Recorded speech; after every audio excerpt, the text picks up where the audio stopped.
Hello everybody and welcome to the United Stand. I'm Mark Goldbridge and this is your latest Manchester United news as we talk Erik ten Hag, Manchester City, Pep Guardiola, Manchester United. It's a line in the sand. It's the biggest test ever. Is Erik ten Hag ready for the ultimate test? He thinks he is. Pep's been talking about it. Lots to discuss on that. We'll also be talking about Erik ten Hag rejecting a transfer for one of his centre-backs, which I think is a good move, but what do you think about that? Also want to talk about Rashford and a few other bits as well. We'll get into your comments. Plus a very interesting tweet that's just come out, which I saw by Centre Devil's website. I actually quote tweeted it myself. This was the line. It's from Laurie Whitwell in The Athletic. Last summer, John Murtough was talking to a club about a young player knowing the quoted price was 15 million. For Manchester United, he was told the price would be 28 million. Well, what's that? You know what that is? That is the sound of the smallest violin in the world. That's just exposing. I mean, why would you put that out there? This is why we need new owners. This is why we need a proper clearing of the house from the manager upwards, because we've got people leaking the stuff to Laurie Whitwell about, which is meant to make us feel sympathetic and actually exposes you crap at your job. You're crap at your job. The price was 15 million for everybody else, but 28 million for you. I better leave then. What are you, Will Young? I think I better leave right now. No, you better do your bloody job. Man City are known as having an oil line from bloody the Middle East to Manchester. They still get good deals done because they're good at negotiating. Oh my Christ. Why do stories like that come out? They just expose the incompetence at Manchester United. We'll be talking about that as well. I think that's a good thing to talk about, and a few other bits as well. But before we get into any of that, and we can potentially talk about transfers, I'm up for it tonight. It's going to be a good show. If you thought about skipping the United Stand tonight at 8 o'clock and thought, oh, it's a Wednesday, I'm going to watch Carabao Cup, you're going to miss a treat. It's going to be a good show tonight. Bring it on, as the thumbnail says. I tell you what, though, it is only coincidental. It wasn't by design. I'd love to applaud Manscaped for this, but they haven't. We are going to be talking about Pep against Ten Hag. They're both bold. Well, Manscaped is about trimming, not that part of your hair. It's that part of your head. It's precision engineering for your family jewels. Trim the grass to make the yard look bigger. You know the score with Manscaped. This is the Manscaped 4.0. Trim the grass to make the balls look bigger, I suppose, as well. Lawnmower 4.0, it's got a light on it. It's got a 4,000 RPM engine. It's got adjustable length so that you can have whatever length you want down there. Hair, knots, other bits. It's waterproof, and you can charge it with electromagnetic induction. You can also get it as part of the performance package if you want, where you get the weed whacker, which is fantastic for the nose. Also comes with boxer shorts, ball deodorant, travel bag, the works. We've got 20% off for you and free worldwide shipping. By scanning that QR code with your camera phone, it will take the 20% off for you automatically. Or you can go through the link in the description and use the code United Stand. You'll get 20% off and free worldwide shipping. Fantastic products. Really, really does what it says on the tin. I said before, I bought one of these from, I nearly said the name of the brand, a few years ago. And I was using it up my nose. And I was about 30. I got nasal hair in my late 20s. I don't know if that's normal or not. I was doing it like that. And I was halfway up there and the battery ran out on a big hair. And I haven't got I've got quite big nostrils, but I was like, what do I do? The battery has run out. I couldn't undo it to get the battery in.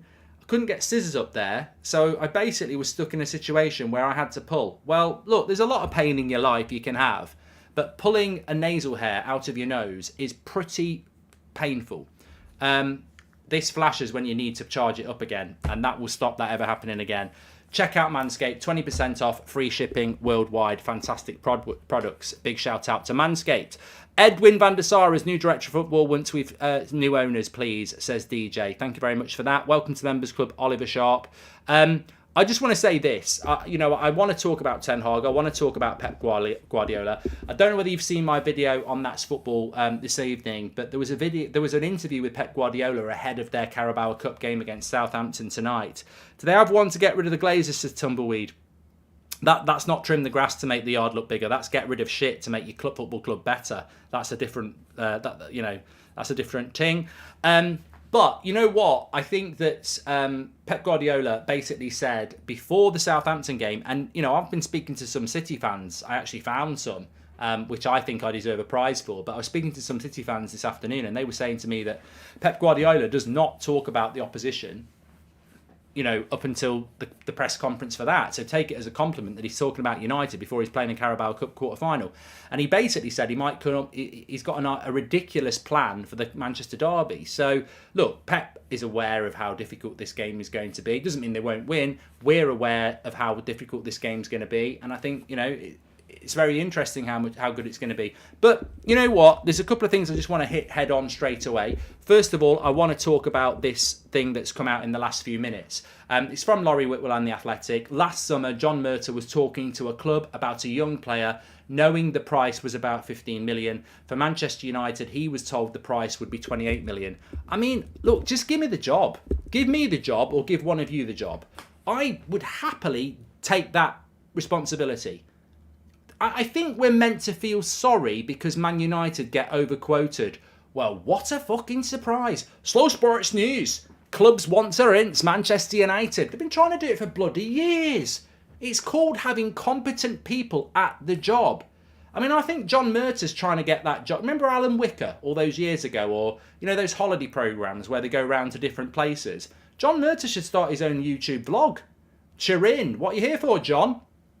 I don't know. I think I'm meant to be buying a player, but I don't really know. Barcelona, what are you doing here, John? I don't know. I just don't know. You know, I'm just having a good time. You know, but on a serious note, it might not be John Murtaugh's fault. It might be the recruitment department. It might be Richard Arnold. Who knows? You know, but when your name's there as director of football, you were always going to get the blame. But that story is actually embarrassing. I don't know why it's out there, because I suppose naive people might take it as a sympathy thing. Well, you know, it's not Man United's fault. You know, you've got a £15 million player, and then the club would sell him for 15 million to everyone else, but he wants 28 million out of us. Wrong answer. What are you talking out your arse for? Man United are no different to Liverpool, Manchester City, Arsenal, Newcastle. We're Premier League football clubs. Everyone knows we've got money. Everyone will overcharge us. I mean, at the end of the day, if Atletico Madrid tried to buy a player from a French league, they'll probably charge him 15 million. If Everton or Man United come in, they'll want 30 million because it's the Premier League, and everyone knows Atletico Madrid aren't that wealthy, but Man United are. It's got nothing to do with Manchester United. Yes, we're high profile. Yes, we're one of the biggest names in football, but ultimately, they overcharge us because they think we've got money. And actually, if they did the homework, they'd know we don't have money. But they charge us because we're Manchester United and we're a Premier League club. It's called having good negotiators. That's what it is. To complete a transfer, you don't knock on the door and say, how much is that £15 million player for us? 28 million. All right, I'll see you later. Bye. And then you pass Man City on the way, who go in and buy him for 15 million. It's called good negotiation. Manchester City bought Alvarez for a reasonable price. Is that the £15 million player that was now £30 million? Like, Manchester City are richer than Manchester United, and everybody knows it. So why do they negotiate good deals, but we don't? Because we're not good at negotiating. I don't want to dwell on this for too long, but I've said it so many times, and anybody, any journalist, anybody in the industry, any agent will tell you that Manchester United are viewed as amateurs in the transfer industry. They are not very good.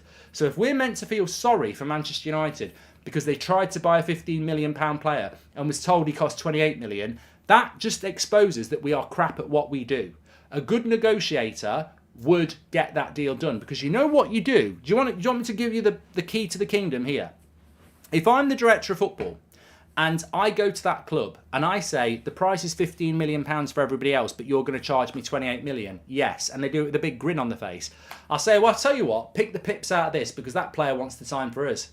So we can piss about for 6 weeks, but I ain't paying 28 million. He wants to sign for Manchester United, and he is not going to sign for anybody else. So do a deal with us, or don't do a fucking deal at all. And that's how you get those deals done. And people will say, well, maybe that player is willing to go to another club. Well, he's not the right fucking player, isn't he? And also, get in at the player. Make sure the player wants to come to Manchester United. Sell them the dream. Make them want to come to our football club. Make it so that when you knock on Ajax's door, or Besiktas, or Sporting Lisbon, they don't bend you over and take the piss and double the price because you go in and say, That player wants to come to us. I don't know why we paid £85 million for Anthony when he was on fucking strike. I mean, we still paid 30 million more than his value and he was on strike. We are rubbish at transfers. I don't need some sympathy piece from, wherever it's coming from. We are bad at transfers, and I am not going to be sympathetic to the fact that we get charged double. That's just people trying it on. That's what it is. It's called being a negotiator. Some people can negotiate, some people can't. We're very bad at it.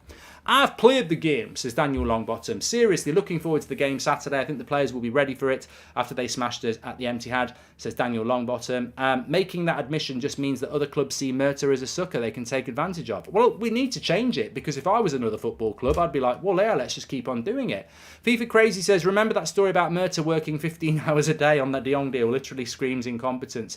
Yeah, and Ed Woodward put that out there. I wouldn't have been happy with that if I was John Murta. But look, let's go back to the Manchester derby. Pep Guardiola has been speaking ahead of the Southampton game tonight. Their Carabao Cup quarter-final. He has been talking about the Manchester derby. He has been saying that he overanalyses. He's going to spend time looking at Man United this week and seeing how we play at home. But he's got a ridiculous plan in mind for the game. Now, that's probably just reverse psychology. It's probably banter. It's probably trolling.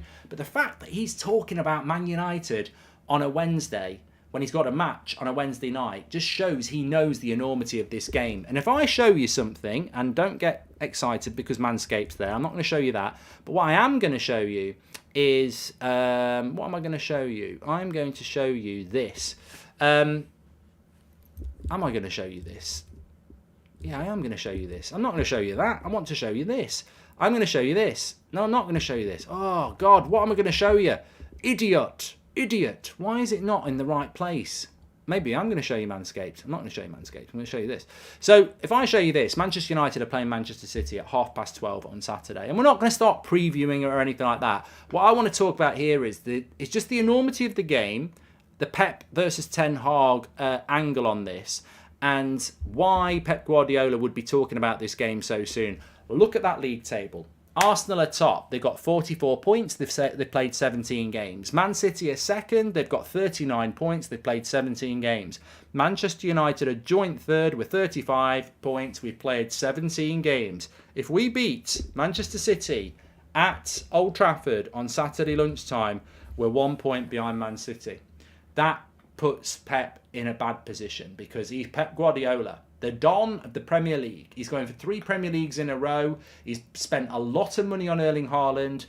They are a team that, if you go back to August, they were going to have this title won by Christmas. They've not got the title won by Christmas. They've got an amazing striker in Erling Haaland, and they've got some amazing players, but they are not tearing this league up. And Pep is a bit under pressure on Sunday, and I think Saturday, and that is why he is talking about this game before he's even playing another game. And I think he is worried about this game. And I think it is respect for Manchester United. And there may well be Man City fans out there saying you're talking out your arse, but I don't think I am. I think Pep is genuinely concerned about this game.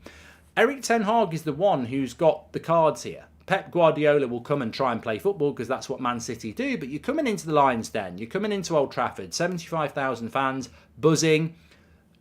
2, 3, maybe 4 players of Manchester United who are playing right at the peak of their powers. It's going to be a difficult game for Man City to win, and they're going to have to be at the top of their game. And it'll be very interesting if Pep Guardiola does come in with a plan that is a bit outside of the box. But what will Manchester United's plan be? Well, we don't know. We don't know what it's going to be. But I think Ten Hag, in this type of a game, the most unlikely result is a draw. A draw might not be a bad result for either team, really, in the long term, but I think both teams will be going in with the mentality to win. And if we lose this game, Ten Hag knows that's a blow.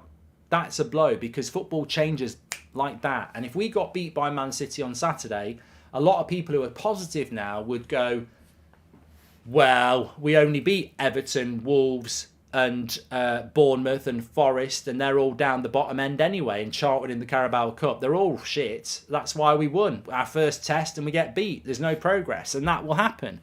Erik Ten Hag should give Pellistri more game time, and combined with him and Garnacho, these two can be a lethal weapon for Erik Ten Hag this season. It's his desire. Well, I don't think they should be starters, mate. I think they should be developed, but I don't think they should be starters. But back to what we're talking about. It's such a big game, and that's the exciting angle about Saturday lunchtime is you win that game and everything that's gone before becomes momentum, becomes excitement, becomes real. You lose that game and everything that's come before becomes, well, yeah, we've beaten teams in the bottom four. So it's such a big game, and how Ten Hag approaches it, you know, it was so naive at the Etihad. We got it so wrong. I was stunned. I was doing that watch along, and it's 1-0 to Southampton, by the way. I was doing that watch along, and I was like, for Man United against Man City when we got stuffed, and then I was stunned. In that first 20 minutes, I was stunned. They ran through our midfield. You know, the defence got totally put all over the place. It could have been 6-7, and you're like, new manager Ten Hag, and this is as bad as it's got. You know, this could get worse than it did under Solskjaer. So it was a humbling. It was a humbling at the Etihad, and we cannot have that happen again. And I think that both managers have such major decisions to make going into this game. What does Pep Guardiola want to do? Does he want to come and get hold of the ball and dominate the game? What does Ten Hag want to do? Does he want to go toe-to-toe with Man City, who he knows will want high possession? Will he sit back and counter at Old Trafford? Will he press high up the pitch at Old Trafford? I think it's so intriguing. And my personal feeling is that we will have a go. I think we will try and press them high up the pitch. I think Martial, if he's fit, Bruno, Rashford, Anthony, led by Casemiro from the deep position and a high line from Varane and Martinez, I think we will try and pressure them high up the pitch. And I don't think Man City are used to that. I mean, we could play in a very different way. We could try and sit back and counter on them, but I think we will try and pressure them. I think that Ten Hag has almost been using Old Trafford as a dress rehearsal, looking at how the fans react to certain things. And I think I don't think he would ever say this because it would be giving away his tactics, but I actually think he believes that the Old Trafford crowd can be trusted to back this team and give it like it used to in the Sir Alex Ferguson days. And what I mean by that is if you used to go to Old Trafford on the regular when Sir Alex Ferguson was in charge, which I did, that the crowd was in tune with the team and the manager, and they could almost intuitively pick up on what we were trying to do. And you'd see a Wednesday night Champions League game or a Saturday afternoon Premier League game, and you'd see Neville and Evra overlapping, or Irwin or whatever era it was, and it would happen in the first 5 minutes. And you'd see Scholes or Keane or not really Carrick, to be honest, getting in the box in the first 5 minutes, and the crowd would react to that and go, right, we're trying to get this game, we're trying to get a goal early, we're trying to smother this team, and the crowd would react to it and roar them on. And I think we're not quite there yet, but we are getting back to that. And I think Ten Hag will utilise that, because it's a big risk at home at Old Trafford to go for it against a team like Man City. But I think he will. I think he will try and just go, let's utilise the crowd, let's utilise Old Trafford, let's go on the front foot a little bit. Let's be wary, but let's go on the front foot and let's try and force Man City to make mistakes on the ball in their own half. I think that will happen. I don't think we'll sit back. Mark, I can't believe Gabby Bonglehor still thinks Rodri is the best CDM in the Premier League ahead of Casemiro. The poor chap is deluded, says James Smith. Look, let people have their own opinion. I mean, at the end of the day, I don't think there's that many good pundits out there, to be honest with you. I really don't. I focus more on the Manchester United punditry, and the fact that not one Man United pundit said, let's go and get Erik Ten Hag, makes me laugh. I think we beat City and we'd be confident against Arsenal if it weren't for the Prem stitching us up with adding Palace in, says Sean. Well, we've got to get that done. It's 2-0 to Southampton, by the way. I'm going to have a quick look at what the team news is. Hi, Mark. Was wondering what your thoughts are on Højlund, striker from Atalanta, as a signing, says Philip. We've not been linked to him. And the way City are playing, Arsenal definitely winning the league. Please beat City, says Zayn Miasi. It's 2-0 to Southampton here. I've just got to It is 2-0 to Southampton, but I think it's great to be live while this is happening, because Southampton are 2-0 up against Manchester City. The lineups are quite weak for both sides. I mean, No. Southampton have gone quite strong, probably their strongest team. But City, Ortega, Cancelo, Walker, Laporte, Gomez, Palmer, Phillips, Gundogan, Foden, Alvarez, Grealish. So it's a very weakened Man City side with Rodri, Haaland, De Bruyne, Bernardo Silva, Mahrez, Ederson, and many others on the bench for them. So it's a weakened Manchester City side. But for Manchester United, this could be fantastic. If Southampton can hold on here, I'm not thinking about the derby. I think you're an absolute turbo prat if you are thinking this means we're going to beat them on Saturday. There is no context. Like, their best players are on the bench, 4 or 5 of them. But in relation to the Carabao Cup, this is brilliant for Manchester United. Coffee says that's not a weak Man City side. Coffee, you need to drink some coffee because that's absolutely stupid. Ortega's their backup goalkeeper. Gomez doesn't start. Laporte rarely starts. Palmer doesn't start. Phillips doesn't start. Alvarez doesn't start. And Grealish doesn't start. So there's 7 changes there. Foden starts regularly. Gundogan starts regularly. Walker starts regularly. And Cancelo starts regularly. So he's made 7 changes. They're good players. But in the context of the derby, there's no context there. In the context of the Carabao Cup, this would be fantastic if Southampton knocked them out. We'd have a very... I tell you what, I'm getting excited myself here because if Southampton knock Manchester City out the Carabao Cup, we've got to win it. You know, Southampton, Newcastle, Manchester United and Forest or Wolves. We've got to win it. I think we've got a few idiots in the chat. Anup is laughing. He's doing laughing emojis that it's a weak team. Do people not watch football? Do you not watch football? Do you think that's Man City's first team? I pity you. I believe this summer window is without a lot of needs. Striker, another forward, right back and a midfielder need to come out like we did against Liverpool, says Jacob. Thank you very much for the super chat. I was live on Twitch, Kiki. The reason I was late on my stream today is I went live on Twitch. It was a very good introduction. It's probably still on Twitch. It's probably on TikTok now because I called myself a prat. But yeah, apologies, I was a little bit late. Yeah, if you think that that's Man City's strongest team, get back to watching netball or NFL or whatever it is you watch because you don't watch football. They've made 7 changes there. But I don't care. If they get knocked out, I think we've got to win the Carabao Cup. Us or Newcastle are favourites. I'm getting excited. I'm getting excited. But look, what I want to say as well is there was a clip of me on the United stand today. I didn't put it up, and it was me saying I still don't think we'll get top 4. And I was getting loads of abuse, and I'm like, look, I get it. If you put yourself out there and people disagree with you, they'll disagree with your opinion at best. At worst, they will say things about your kids, your family, your face, all sorts of stuff. That's just social media. It's toxic, it's faceless, it's cowardly, it's vile, it's many things. But if you watch the channel, I am not sitting there and coming out with complete and utter, I'm doing it for the views bullshit. I think that, Marcus Rashford's better than Messi.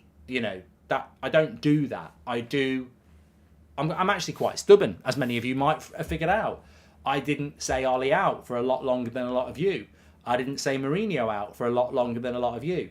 I have an opinion. I like to stick with it for as long as I can. And when I'm wrong, I'll say I got it wrong. Like Ronaldo, I stuck by Ronaldo for fucking ages. You know I did. And ultimately, I ended up being wrong, and I said it. But, I said Bruno would be a really good signing from Sporting Lisbon, and he'd hit the ground running, and he did.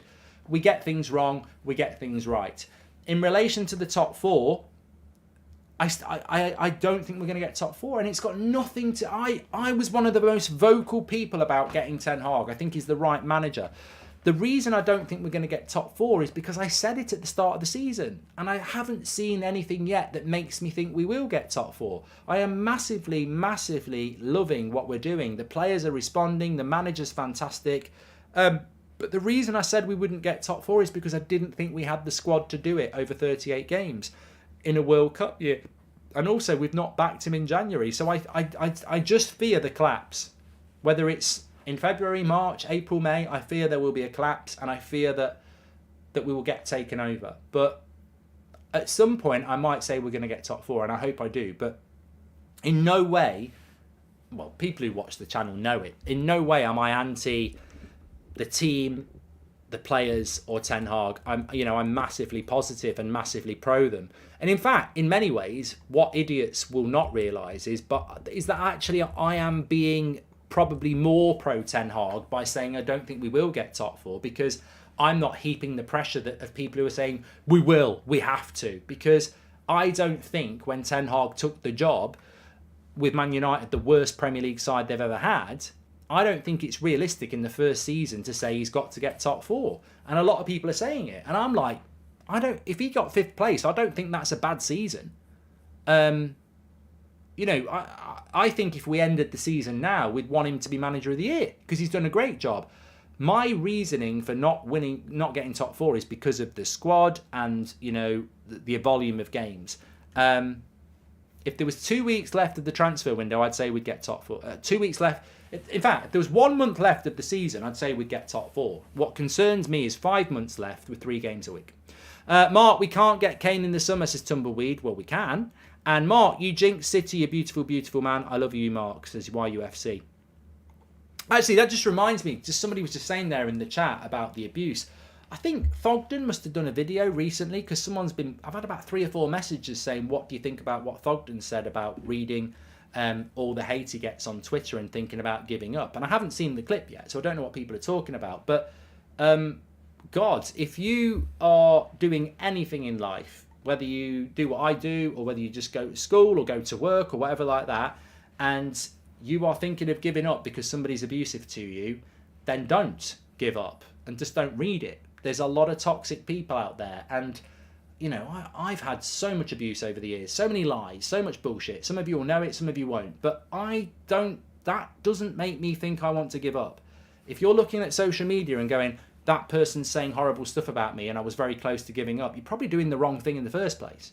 If you want to put an opinion out there and you don't expect to get abuse back, you shouldn't put the opinion out there in the first place. This ain't bloody My Little Pony world. This is the real world. Whether you're a politician, a footballer, a pundit, whatever. If you want your opinion to be heard, don't start crying if people give you some shit. That's just what the world's like. It's not. I have sympathy for people who can't deal with it, but I don't have sympathy in the sense that, people shouldn't be saying stuff about you. People shouldn't be saying vile stuff about you, but that's not, I can't stop that. You can't stop that. That's what people will do. But people will always abuse your opinion. That's just how it is. Maybe it shouldn't be like that, but that's just how it is. If you want to put content out there and you want to say controversial things and you want to be opinionated, you can't then start crying when people say you're a twat. That's just the way it is. I'm not like that. I'll call someone a turbo prat if they come out with something stupid, but I don't dislike the person. I don't let hate take control of me. I don't see the point. I'll happily have a chat with anybody. There's a lot of people in this industry that just won't do anything with me, but I think that's out of fear or hate. I don't know what that's all about. I don't live that world. I'd happily sit down with Samuel Luckhurst and do an interview. I'd happily sit down with Gary Neville and do an interview. I've got nothing against them. I just think some of their opinions are a bit dodgy at times, but they probably think a lot worse about me. I'm not, I don't live in a world with hate. I just can't be bothered with it. With Anthony, a competent club, I think if you hate someone, hate resides in you. It infects you. If you hold hate towards somebody, you'll hold hate in there. If you know hate, then it's in you. And I don't want to know hate because I don't want that toxicity in me. With Anthony, a competent club or even a 5-year-old would have told Ajax shove 85 million, he's on strike, so you can have 35 million max. Murder madness, says Jack. I mean, we're back where we were at the start, aren't we? And I think you're absolutely correct. If you've got a player that's on strike and they want to come to your club, you don't pay £30 million over the price. You don't. You just don't do that. So yeah, I completely agree. I want to talk about something else very, very quickly. Fabrizio was on the show on Monday. No, actually, you know what? Talking about hate, I mean, this just makes me laugh. Like, I like Fabrizio. We've had Fabrizio. We were the first fan channel, fan content, whatever you want to bloody call it. We were the first to get a journalist on the regular, and it was Fabrizio, who was who was the top at that point, and I still think he is one of the top. He works really, really hard. I know a lot about what Fabrizio does, and you know, you get to a certain height and people start to hate you. We had Fabrizio on Monday afternoon, and he said, look, even though you're in for Weghorst, the door is still open for Manchester United and Arsenal to get João Felix. Half an hour later, the Chelsea story broke. You get people going, Fabrizio doesn't know what he's on about, he's not even in the fucking loop, he didn't even know about Chelsea's interest. But that's just timing. That Chelsea thing could have hit like 15 minutes later, you just don't know. But what Fabrizio did say on the show is that a centre-back for Manchester United, Ten Hag has been offered money for a centre-back and said no. What did we find out today? That centre-back was Lindelof. So, you know, it always works when, you know, you can get 10 things right, you get one thing wrong, and people want to take you down. And that's life. I don't know what it's like in other countries, but the UK, especially the press, they'll build you up, say you're the best thing in the world, and then they'll wake up one morning and go, oh, we're bored of that, knock them down. It's the way the world goes. But Victor Lindelof, Atletico Madrid wanted Victor Lindelof in January. And Erik Ten Hag said no. Now, I was looking on social media this evening, and it was a bit of a mixed bag, really. Some people were saying we should have took the money. A few people were saying we shouldn't have took the money. I have seen the City score, Tom. I think Southampton are winning 2-0 against Manchester City. I think it's got nothing to do with Saturday.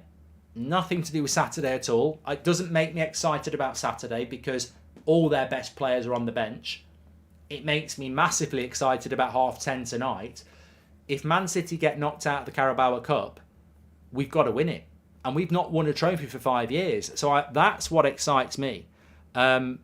If Man City get knocked out, we've got to go and win this tournament. And we haven't won a trophy. And I don't like the Carabao Cup.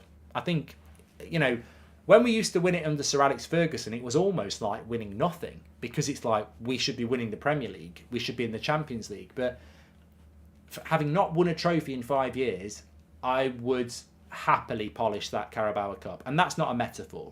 I'm just mean like it would be fantastic. It's not where I want United to be. It's not where you want us to be. The Carabao Cup isn't something we want to be going, oh my God, about.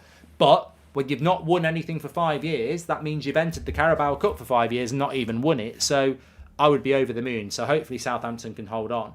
I'm convinced that Fabrizio's a vampire that doesn't sleep, says Joshua Bowwater. Thanks for the super chat. And I'm excited about Saturday, but I think the results, no matter what, shouldn't be taken away from their progress. Win or lose, it's important to show up for all matches, says Neil.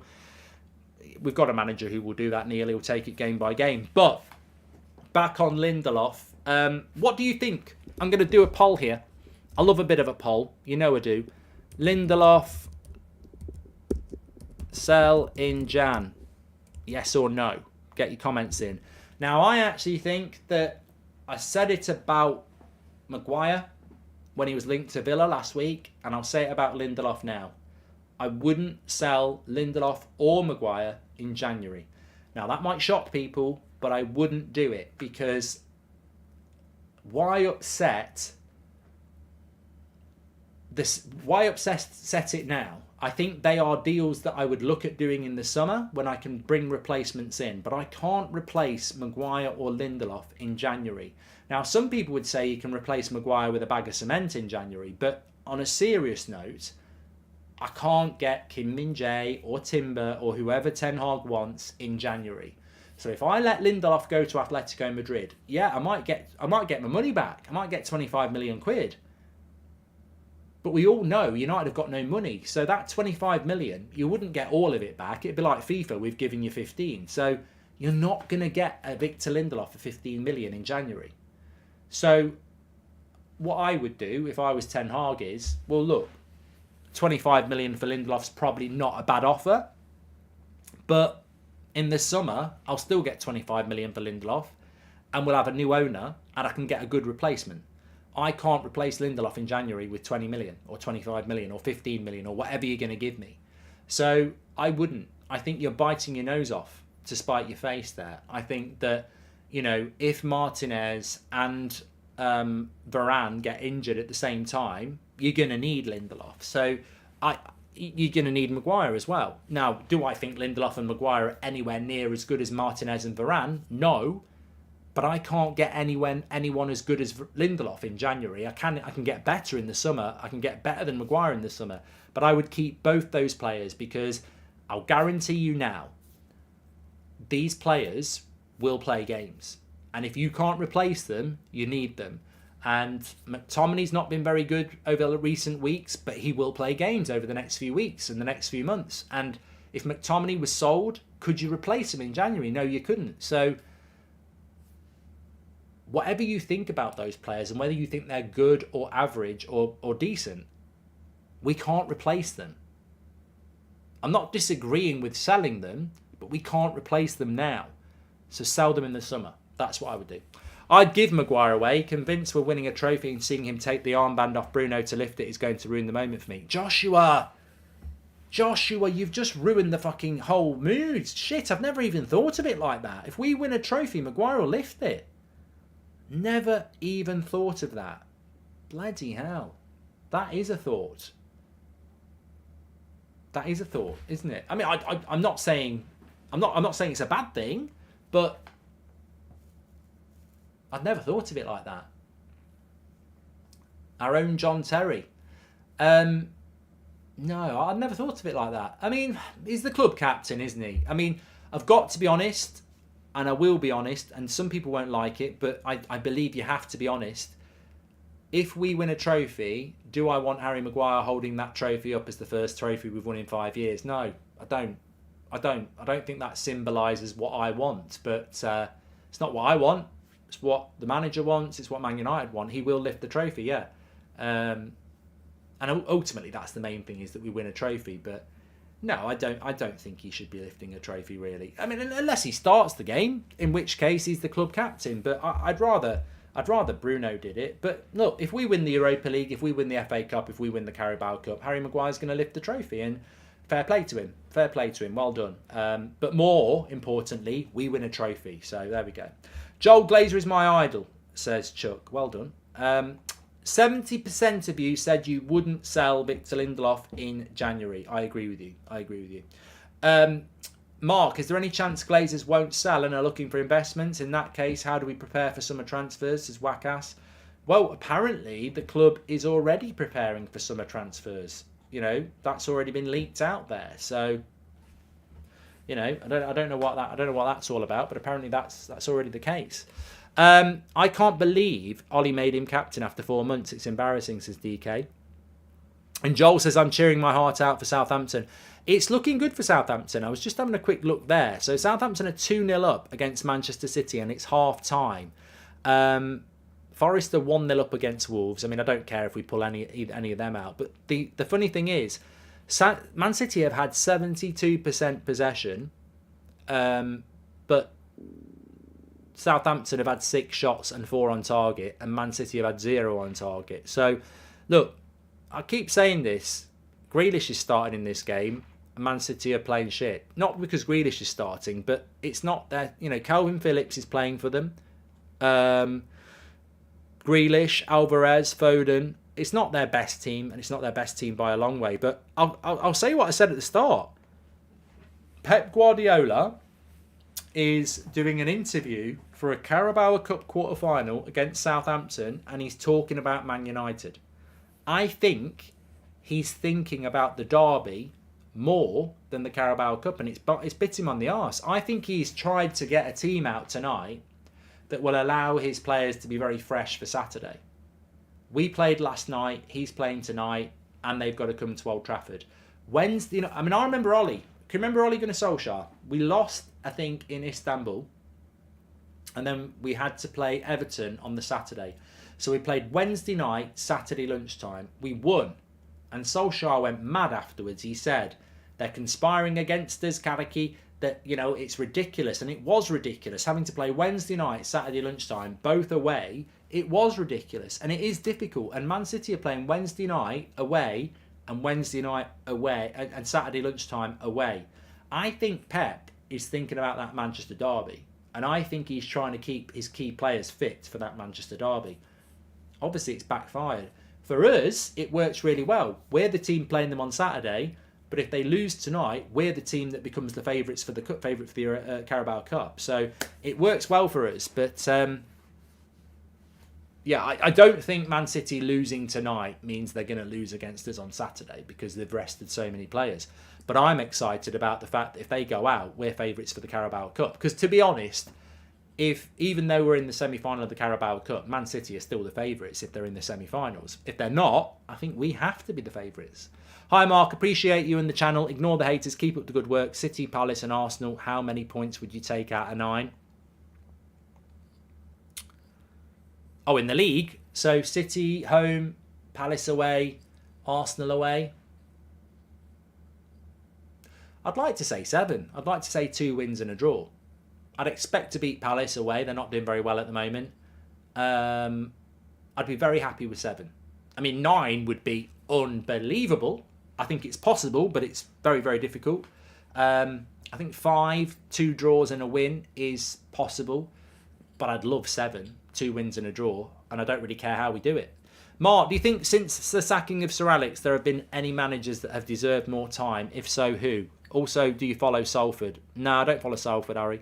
I don't follow Salford because the only thing that attracts me to Salford is the class of '92. But you know, I'm not from the area. I don't really have any affiliation with Salford. So that's an honest answer. Do I think any Man United manager deserved more time? I gave Ollie time, a lot longer than anyone else did. Not anyone else. Some people backed into the end, but I did give Ollie a lot of time, as people will know who watch the channel. I did give Mourinho a lot of time. So no, I was out with them. Moyes, I think he had 9 months too much. I think Van Gaal's the one that most people feel should have got more time. But funnily enough, and there won't be that many of you watching the United stand when Van Gaal was here, so shout yourself out if you did. I was very late with Solskjaer to say Ollie out. I think it was the Liverpool game where I said it, maybe a little bit before. Mourinho, I was quite late. I think it was the West Ham game. But with Van Gaal, I went early. I went really early. Van Gaal didn't leave until after the FA Cup in May. I was Van Gaal out from Christmas. And it was a risk. It was a really big risk because when you publicly said, I don't want this manager, I want him to go, and then you're picking up results and you're nearly finishing top 4 and you're getting into an FA Cup final. I mean, you know, technically, Van Gaal got sacked for winning the FA Cup and only didn't get top 4 on goal difference. I think, though, because Mourinho was available, they wanted Mourinho and he wanted the job. I think if Man United didn't have a viable option, they'd have stayed with Van Gaal. Because winning the FA Cup and finishing 5th on goal difference probably justifies another season. But I went early with Van Gaal. I'd made my mind up. Could you please call my daughter a prat, says Xander. Nicolette. There you go. It's hammer time, Mark. We're going to win. Get that win, says GJ. Thank you very much for the super chats, by the way. Make sure you smash a like on video. I've enjoyed the video tonight. Van Gaal was very good when he first came in. I think we got stuffed by Leicester and it was a dodgy game, refereeing decisions and all sorts. And then after that, he went very conservative. It was a shame, really. But no, the short answer is I don't think any manager after Sir Alex Ferguson deserved more time. You could argue that some of them got more time than they should have done. If City lose, would you rather Newcastle in the semi, says Sean? No, I mean, I think if City lose, you want to avoid Newcastle, don't you? I think Newcastle are a good team. I'd rather play them in a one-off in the final than play them over 2 legs. Because the danger of playing Newcastle is you beat them 2-0 at Old Trafford, you play them at St James's Park, you know, they play really well, the crowd's up for it, you have a bad day, you get beat 3-0. So I would rather play them at Wembley in a one-off. Newcastle are a decent side. I would rather avoid them in the semi-finals. So yeah, I wouldn't fancy playing them. I think we could beat them over 2 legs, and I think we'll be the favourites against Newcastle. I'll say this, if Man City don't come back in the second half, I think Man United will win the Cup. Which I'll be very, very happy with. I personally think a trophy in his first season for Ten Hag would be fantastic, absolutely fantastic. And Mourinho did a good job at United. It was time to go, but he won a Europa League, he won a Carabao Cup, and Solskjaer won nothing, and we've won nothing for 5 years. It's disgusting. I think this is the longest time we've been without a trophy since the 70s. So, the Carabao Cup is a trophy. It's the lowest hanging fruit, but it's still a trophy. But I wouldn't be surprised if City came back in the second half. They've dominated possession, and they've got players that can come on and score goals. So, but that could be a positive for us. If Pep brings on De Bruyne and Haaland and Silva and Rodri, and it goes to extra time, well, it can't go to extra time, and it goes to penalties, it could be good for us. But I hope Southampton hold on, because there's a trophy there, isn't there? And we all know that. Let's put some respect on Man City's name. They are 2-time Premier League winners. They probably are the best team in the league when you call a name out. I know Arsenal are top of the league, but I think most people would say Man City are the best team in the league. If they get knocked out and they're not in the semi-final, I would say Man United's, I like a percentage. I would say Man United's percentage chance of winning the Carabao Cup if Manchester City are in the tournament is probably 25%. If the final 4 teams are Newcastle, Man United, Man City and Forest, I think we've got a 25% chance of winning the Carabao Cup. If Man City get knocked out and it's Southampton, Forest, Newcastle and Manchester United, I think it goes up to 60% chance of winning it. I think we become favourites. So that's how important it could be. But I wouldn't be surprised if City come back. 2-0 is a dangerous score. It's a very dangerous score. People think it's a comfortable score. It's not.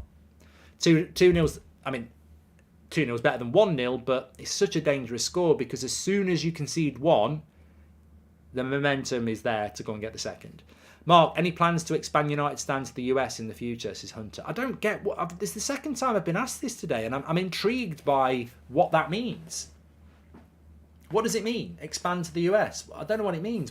YouTube's in... United Stand is in the US. It's in India. It's in Australia. It's like, we're everywhere. I don't know what that... I don't know what that means. I'm intrigued, but I don't know what it means. Expand what? Like, start doing the 10 o'clock show with an American. Like, people would go, where's Goldbridge? Expansion's good. I can't wait to go on tour. I'm going to be in America on tour in July. I can't wait for that. That will be expansion. But yeah, and I can't wait for that. I'm so excited. I've got no idea where we're going to be. I don't know whether we're playing. We always seem to play in LA, but I would like it if we were in certainly New York and a few other places. But expand to Dublin. I'd love that. I'd love that. But there we go. I guess having people in America presenting some shows is Marvin. Well, that would be nice. Yeah, I think that would be nice. I think that's something that. Look, there's lots of things that can be done, but we'll see. The thing that makes me happy is that for the first time in a long time, I think for the vast majority. Well, look, it's got the last 10 years has majority been quite negative, hasn't it? There's been moments. Somebody said to me today, what's your favourite moment from the last 10 years? Ajax, Europa League win. It's the most significant trophy we've won. It was the last game of the season, and it felt nice. That for me is the highlight of the last 10 years. I actually genuinely feel that we could have we could be on the cusp of, some positive times for once, and that, that's really exciting. Mark, I think a win on Saturday will really help solidify our progress and really help push the club on. Great vibe about the club, thanks to Ten Hag, says Mike. Look, I'm not jinxing anything. I'm very respectful of Man City. They've took us apart at the Etihad and Old Trafford over the last few years, so they are obviously favourites. But as I said last night, I'm not predicting we're going to win. I'm not predicting we're going to lose. But if you were writing a story, United have been through the wilderness. They've hit the low point. They've got hope with Ten Hag. We're definitely progressing. Certain players have gone up levels. Certain players have come in and made us better. The story is progression. The story is, growth. The story is improvement.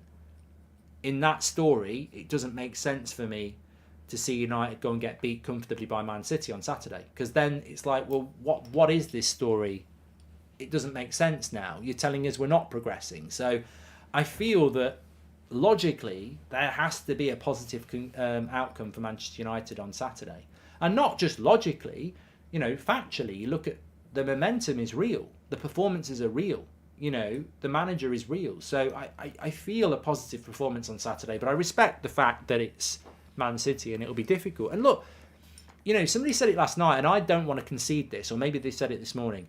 We could lose to Man City 4-3 and play one of the classic Manchester derbies. And I hope at the end of it, people would go, what a game. We are progressing. We gave them a game. And at the end of the day, they won it 4-3. Now that for me is a loss, but it's not really a loss because it's progress. And I think that, I remember saying this ahead of the Etihad game, whatever the result, we needed to see progress. And we didn't. We got annihilated. So I'll say it again. On Saturday, I think we will get a positive outcome, but the positive outcome might not necessarily be a win. It could be a draw, or it could be an amazing game of football where we go toe-to-toe and we cause them problems, and maybe we get unlucky and lose. So there's different ways, but obviously we want the win. If you could hire a new board, who would you want? Sorry if this was discussed before. I like Marina from CFC. I can't, Omar, I can't give you names because ultimately you get the best of the best, and the best director of football might be somebody we don't really know, but you get the best of the best. You get the best CEO you can get, you get the best director of football you can get, and at the moment I don't believe we've got that. I'm not sure a Chelsea legend centre defender approves of your comparison with Maguire, Marks, as delicate official. No, but I was talking about Full Kit Wanker. I was talking about the Champions League final where John Terry didn't even play and came running out in a full kit.